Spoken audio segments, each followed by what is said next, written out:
Hello friends, welcome to Ritesh education.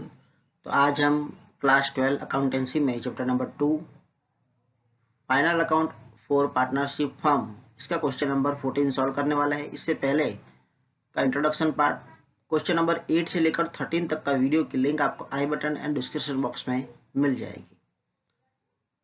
तो चलो अब शुरू करते हैं। तो यहाँ पर पहले हम स्टेप बाय स्टेप चलेंगे। पहले हम सम रीडिंग करेंगे। सम रीडिंग करने के बाद जो एडजस्टमेंट है उस पर हम टिक लगाएंगे, हिडन एडजस्टमेंट पर टिक लगाएंगे, ताकि वो रकम जो है वो अंदर लिखे और दूसरी जो रकम है वो हम बाहर लिखेंगे, बराबर। तो पहला दिया है कि Dharma and Karma are partner sharing profit and loss in their capital ratio. ये जब हम प्रॉफिट डिस्ट्रीब्यूट करेंगे तब इसका ध्यान रखना है, जो कैपिटल का रेशियो हो वही हमें प्रॉफिट एंड लॉस का रेशियो रखना है। Okay, clear. चलो अब मैं एडजस्टमेंट पर टिक लगा लेता हूं। तो यहाँ पर फर्स्ट एडजस्टमेंट दिया है क्लोजिंग स्टॉक का। ओके, तो क्लोजिंग स्टॉक 21,000 का, in which stock of stationery of 2,000 is include, जिसमें स्टेशनरी का स्टॉक भी इंक्लूड है। तो स्टेशनरी एक्सपेंस है उस पर टिक लगा लो। उसके बाद on machinery depreciation rate is to be increase up to 10%। Machinery पर भी हमारा एडजस्टमेंट है तो इस पर टिक लगा लो। Credit sale of the 1000 is record in the purchase return book by mistake. अब क्रेडिट सेल जो है वो परचेस में लिखा गया है या नहीं, दोनों पर एंट्री होगी, दोनों पे टिक लगा लो, सेल और परचेस में। 1/4 share of the advertisement expense is to be carried forward to the next year. अब चौथा एडजस्टमेंट है कि एडवर्टाइजमेंट एक्सपेंस का है। ओके, तो मैं आपको एक्सप्लेन तो जब मैं सम कराऊंगा तब कराऊंगा, अभी हम जस्ट टिक लगा रहे हैं। चलो, तो ये हमारे एडजस्टमेंट की तो जो अंदर जो रकम लिखनी थी बराबर जिस पे एडजस्टमेंट में था वो उसकी तो हमने टिक लगा ली। अब हिडन एडजस्टमेंट कौन से, देखो एक तो हिडन तो ये है, ओके, सैलरी वाला। एंड देन आफ्टर ये लोन ऑफ धर्मा है, इसमें भी हिडन है। क्यों? क्योंकि यहाँ पर देखो इंटरेस्ट ऑन लोन जो है बराबर, ये इंटरेस्ट ऑन लोन यहाँ पर तो दिया है, लेकिन जितना बाकी है उतना हमें और देना है। और याद रखना मैंने बताया था कि अगर इंटरेस्ट ऑन लोन नहीं दिया हो तो हम 6% गिनेंगे, और 6% काउंटिंग करने के बाद हम इंटरेस्ट ऑन लोन गिनेंगे। लोन ली है तो इंटरेस्ट हमें देना पड़ेगा, ये तो क्लियर वस्तु है। ओके, चलो ये आपकी टेक्स्ट बुक में आप टिक लगा लेना। ओके, अब मैं सम शुरू करता हूं। ओके, तो हमें जो पहले हम बनाने वाले हैं, तो यहाँ पर आप देख सकते हो मैंने trading account, profit and loss account, profit and loss appropriation account, current account and balance sheet बना ली है। जब भी हम करंट अकाउंट बनाएंगे तब कैपिटल जो है वो बैलेंस शीट में लिखेंगे। टोटली कैपिटल की ही सब एंट्री आती है, जस्ट सिर्फ कैपिटल अकाउंट की सभी एंट्री आती है। जस्ट जब करंट अकाउंट आएगा तो करंट अकाउंट की बाकी हम यहाँ लिखेंगे और कैपिटल बैलेंस शीट में लिखेंगे, इतना हमें ध्यान रखना है। ओके, चलो अब मैं सम रीडिंग करूंगा और वन बाय वन हम स्टेप बाय स्टेप चलेंगे। ओके, तो पहले मुझे यहाँ पर दिया है धर्मा की ड्राइंग और कर्मा की ड्राइंग दी है। तो ड्राइंग कहाँ पर आएगा, कैपिटल अकाउंट में डेबिट साइड आएगा। ओके, धर्मा एंड कर्मा की जो ड्राइंग है, धर्मा की 7,500 एंड कर्मा की 5,000। ओपनिंग स्टॉक है, ओपनिंग स्टॉक ट्रेडिंग अकाउंट में डेबिट साइड आएगा तो हम डेबिट साइड इसकी एंट्री करेंगे। ओके, ओपनिंग स्टॉक कितना है, opening stock 15,000। Purchase, purchase trading account में डेबिट साइड आएगा। ओके, परचेस, तो यहाँ पर हम परचेस की एंट्री करेंगे। आप देख सकते हो 80,000, यहाँ पे मैंने 80,000 लिख लिया है। उसके बाद एक गुड रिटर्न क्रेडिट, देखो क्रेडिट, अब जैसे परचेस साइड जो गुड रिटर्न दिया है वो सेल रिटर्न होगा, और सेल साइड क्रेडिट साइड जो गुड रिटर्न दिया होता है वो परचेस रिटर्न होता है, यानी ये सेल रिटर्न है। चलो, तो यहाँ पर मैंने एंट्री कर दी है ट्रेडिंग अकाउंट में क्रेडिट साइड, यहाँ पर ऊपर सेल आएगा तब मैं सेल की एंट्री कर दूंगा। ओके, यहाँ पर 3,000 मैंने लिख लिए है। रिसीवेबल मतलब लेनदार, मतलब हमारे जो डेटर होते हैं उसी रिसीवेबल बोलते हैं, वो एसेट में आएंगे। कितना है, 27,400। इस पर एडजस्टमेंट है इसलिए हम अंदर लिखेंगे। Okay, and then after salary, salary जो है वो हम कहाँ लिखेंगे, सैलरी हम अंदर लिखेंगे। कहाँ पर लिखेंगे, प्रॉफिट एंड लॉस में डेबिट साइड, क्योंकि इसमें भी एडजस्टमेंट है 13,200। उसके बाद है मशीनरी, मशीनरी हमारी एसेट है तो हम एसेट में अंदर साइड लिखेंगे क्योंकि इस पे भी एंट्री है 71,760। ओल्ड डेप्रिसिएशन है, ओके, डेप्रिसिएशन मशीनरी जब भी ओल्ड दी होती है और हमें न्यू कैलकुलेट करनी है इसलिए हम यहाँ पर प्लस कर देंगे, ओके। तो मैंने इसी के नीचे ओल्ड डेप्रिसिएशन लिख लिया है 6,240। उसके बाद बिल्डिंग, बिल्डिंग हमारी एसेट है तो ये एसेट साइड आएगा, ओके। कितना building 80,000 rupees.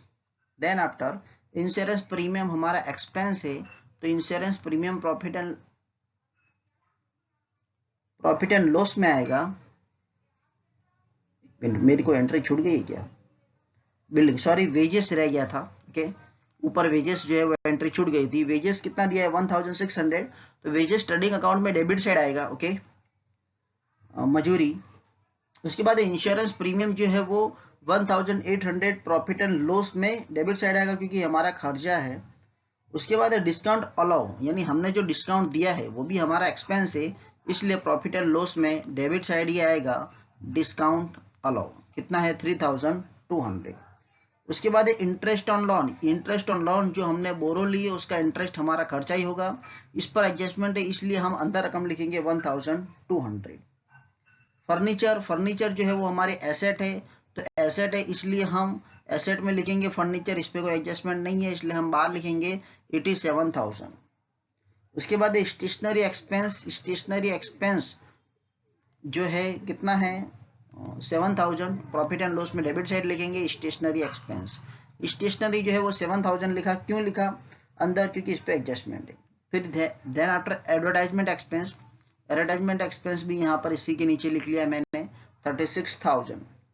Cash balance, cash balance जो है वो हमारी एसेट है तो एसेट साइड हम लिखेंगे कैश बैलेंस 51,200।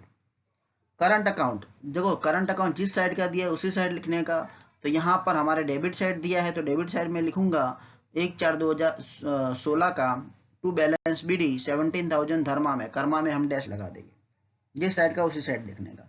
चलो अब मैं क्रेडिट साइड की एंट्री देखता हूँ। कैपिटल अकाउंट दिया है, चलो कैपिटल अगर करंट अकाउंट हम बना रहे हैं तो कैपिटल सीधा सीधा हमें बैलेंस शीट में रख देना है।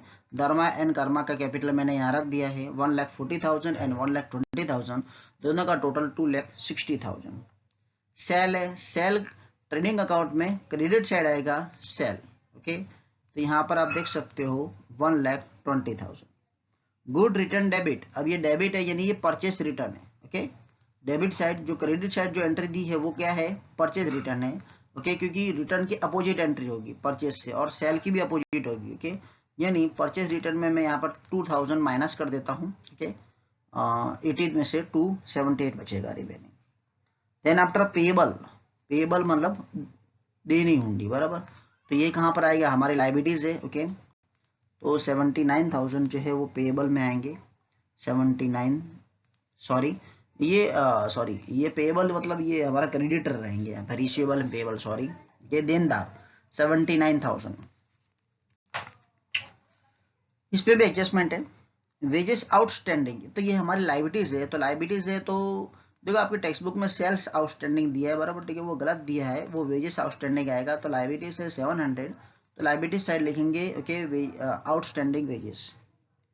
Then after loan of Dharma, ये भी लाइबिलिटीज है, लोन ऑफ धर्मा हम लाइबिलिटीज साइड ही लिखेंगे। लोन ऑफ धर्मा कितनी है 30,000, तो हम यहाँ पे 30,000 लिखेंगे। उसके बाद है डिस्काउंट रिसीव, यानी प्रॉफिट एंड लॉस में इनकम साइड यानी क्रेडिट साइड हम लिखेंगे डिस्काउंट रिसीव, हमारी जो इनकम आई है LI याद रखना, okay. Credit side LI liabilities आएगी या तो इनकम की एंट्री आएगी। Discount receive 6,600। Bank overdraft, bank overdraft liabilities है तो लाइबिलिटीज साइड हम लिखेंगे bank overdraft 2,800, bank overdraft 2,800। Current account हमें क्रेडिट साइड का दिया है तो अब हम क्रेडिट साइड लिखेंगे, ओके, 1/4/2016 1 अप्रैल लिखकर बाय बैलेंस BD 14,000, यहाँ पर डैश आ जाएगा, ओके, यहाँ पर डैश आएगा, यानी दोनों का अलग अलग साइड दिया है। चलो अब ये हमारी जो है जो ट्रायल बैलेंस की सभी एंट्री हो गई। क्लियर है आपको? अगर कोई डाउट पड़े तो आप कमेंट बॉक्स में कमेंट कर सकते हैं। चलो अब मैं एडजस्टमेंट फर्स्ट पढ़ता हूँ। Closing stock is of 21,000 in which stock of the machinery of 2,000 is include. Closing stock जो है वो 21,000 का है, उसमें 2,000 जो है वो स्टेशनरी स्टॉक है। ओके, तो यहाँ पे स्टेशनरी स्टॉक में माइनस कर दूंगा, ये एक्सपेंस नहीं है, मेरा स्टॉक है। बचा कितना, 5,000 मैंने बाहर लिख लिया। अब इसकी दूसरी एंट्री कहाँ आएगी, ये अब स्टॉक है हमारा, स्टेशनरी स्टॉक है, तो ये हमारी एसेट होगी, तो स्टेशनरी स्टॉक में यहाँ पर 2,000 लिख लेता हूँ। अब 21,000 में से 2,000 माइनस करूंगा तो रिमेनिंग स्टॉक मेरा क्लोजिंग स्टॉक कितना आएगा, 21,000 आएगा, सॉरी 19,000 आएगा। तो ये जो 19,000 आया तो क्लोजिंग स्टॉक की एक एंट्री में ट्रेडिंग अकाउंट में क्रेडिट साइड लिखूंगा 19,000 एंड दूसरी एंट्री में लिखूंगा क्लोजिंग स्टॉक की 19,000 एसेट साइड। ओके, यानी इसकी टोटल 4 एंट्री होगी स्टेशनरी का मिलाकर। ओके, आप देख सकते हो। Then after on machinery depreciation rate is to be increase up 10%। देखो मैंने यहाँ पर ओल्ड डेप्रिसिएशन जो था वो मैंने प्लस क्यों किया, तो यहाँ पर प्लस करने का मेरा रीजन था, तो प्लस करने का ये रीजन था कि ओल्ड डेप्रिसिएशन मैंने प्लस किया, यानी इन दोनों का मिला के कितना हुआ, 78,000 हुआ। ओके, ओल्ड डेप्रिसिएशन प्लस कर दिया क्योंकि हमें न्यू के अकॉर्डिंग टू करना है, यानी इसमें से 78 का 10% करेंगे तो 7,800 होगा, इससे माइनस करेंगे तो हमारी रकम जो है वो 70,200 आएगी, यानी मशीन पर हम जो न्यू डेप्रिसिएशन करेंगे वो कितना आएगा, 7,800 आएगा। इसकी दूसरी एंट्री हम प्रॉफिट एंड लॉस में डेबिट साइड लिखेंगे। Credit sale of the 1,000 is record in the purchase return book. देखो पहले तो यहाँ पर गलती कर दी, क्रेडिट सेल जो है वो परचेज रिटर्न में लिख दिया, तो पहले तो चलो मैं सही एंट्री है वो कर देता हूँ, फिर गलत एंट्री उसे सुधार देंगे। इसकी टोटल 4 एंट्री होगी, देखना समझना आप। देखो तो पहले तो क्रेडिट सेल है, तो सेल है तो ऑन रिकॉर्ड में प्लस कर दूंगा। ओके, इन दो इसे देखो, ये सेल में से रिटर्न मैंने माइनस किया 3,000 तो 1,17,000 आया, इसमें अनरिकॉर्डेड प्लस करो 1,000 यानी 1,80,000 आ गया। इसकी एक एंट्री इधर हो गई। ओके, अनरिकॉर्डेड सेल है। इसकी दूसरी एंट्री रिसीवेबल में होगी यानी डेटर में होगी। ओके, तो यहाँ पर मैं लिखूंगा अनरिकॉर्डेड 1,000 यानी मैं बाहर लिखूंगा 28,400। ओके, चलो ये तो मेरी सेल की जो राइट एंट्री थी वो हो गई। अब मैंने जो रॉन्ग एंट्री लिखी है उसे सुधारना है। चलो अब यहाँ पर क्या टेक्स्ट बुक में क्या बोल रहा है कि हमने ये जो एंट्री जो है ये सेल की एंट्री परचेस रिटर्न में लिखा है, यहाँ पर लिखा है हमने परचेस रिटर्न, और परचेस रिटर्न हम क्या करते हैं, माइनस करते हैं, तो मुझे इससे अपोजिट करना पड़ेगा। परचेस रिटर्न माइनस करते यानी मुझे यहाँ पर प्लस लिखना पड़ेगा। क्या लिखना पड़ेगा, प्लस लिखना पड़ेगा। तो यहाँ पर मैं क्या करूंगा, प्लस करूंगा। आप देख सकते हो प्लस रॉन्गली हमने जो लिखा था, क्योंकि परचेज रिटर्न हम माइनस करते यानी माइनस किया होगा, यानी इसकी अपोजिट एंट्री करनी है, यानी मैं यहाँ पे क्या करूंगा, प्लस करूंगा, यानी 80 में से 2 माइनस करेंगे तो 78 में 1,000 प्लस करेंगे तो कितना आएगा, 79,000 जो मैंने बाहर लिख लिया है। ओके, आप देख सकते हो। और अब इसकी दूसरी एंट्री कहाँ होगी, बराबर 2 एंट्री तो होगी ना भाई, बराबर। तो इसकी दूसरी एंट्री होगी क्या है, ये पेबल में आएगा। ओके, जो रॉन्गली हमने यहाँ पर भी प्लस करना पड़ेगा क्योंकि यहाँ पर भी माइनस किया हुआ था, यानी 79 में 1 प्लस करेंगे तो 80,000, यानी इसकी टोटल 4 एंट्री होगी। Is that clear? डाउट पड़े तो आप कमेंट बॉक्स में कमेंट करें, मैं वापस समझाऊंगा।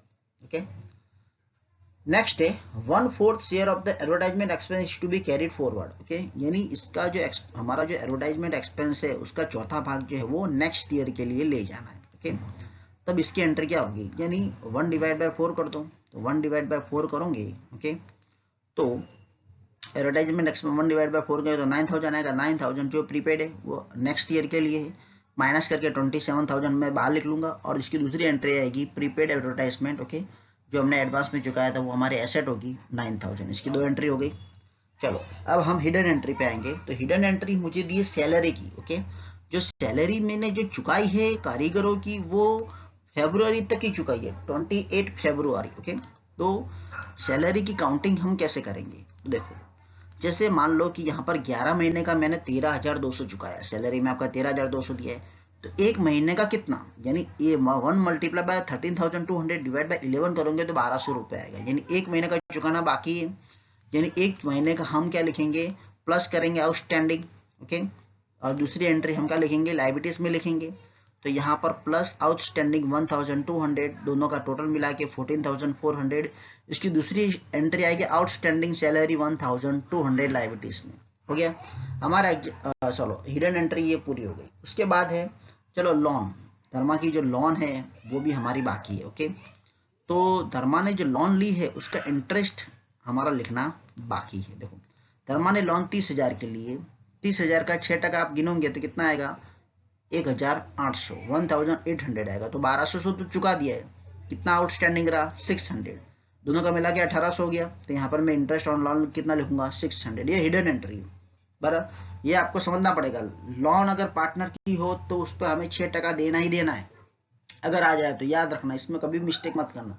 भले यहाँ पर किसी ब्रैकेट में नहीं दिया लेकिन ये हिडन है, हमें समझना पड़ेगा। अगर ये हम करेंगे तभी हमारा टोटल मिलेगा, नहीं तो नहीं मिलेगा। बहुत से बच्चे यहाँ पर मिस्टेक कर लेते हैं। ओके चलो अब हम क्या करेंगे, अब हमारा स्टेप रहेगा 1 बाय 1 टोटल करना। तो मैं पहले ट्रेनिंग अकाउंट का टोटल कर लेता हूँ। तो ट्रेनिंग अकाउंट का टोटल करने पर मुझे कितना मिला, देखो 1,37,000, यहाँ पर भी 1,37,000 माइनस कर दो इसमें से ये, यानी हमारा ग्रॉस प्रॉफिट 41,400 मिलेगा।